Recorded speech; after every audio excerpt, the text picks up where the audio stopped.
Live from the world's capital markets, here are the latest financial headlines brought to you by News Factory. Hello and welcome to Wednesday's financial news. Stay with us for more market headlines. The dollar dipped a slight 0.1% against the yen in the last session. The RSI is giving a negative signal. The Bitcoin-dollar pair dove 5% in the last session.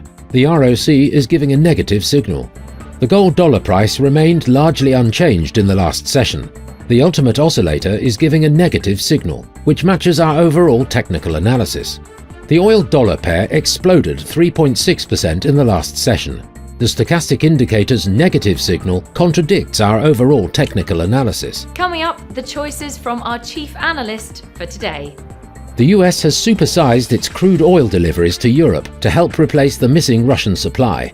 Supertankers will likely play an increasingly larger part in moving that crude from the US to Europe.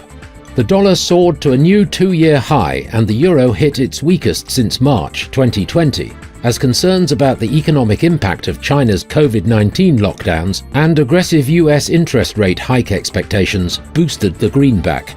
US officials have charged a pair of Europeans with conspiring with a recently jailed American crypto expert to help North Korea evade sanctions, its latest move to contain Pyongyang's sprawling cybercrime operations. Those were today's major economic events, and now moving on to world financial headlines. Finland's consumer confidence will be released at 0500 hours GMT.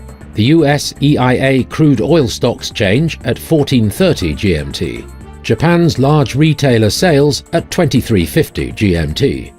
The US MBA mortgage applications will be released at 1100 hours GMT.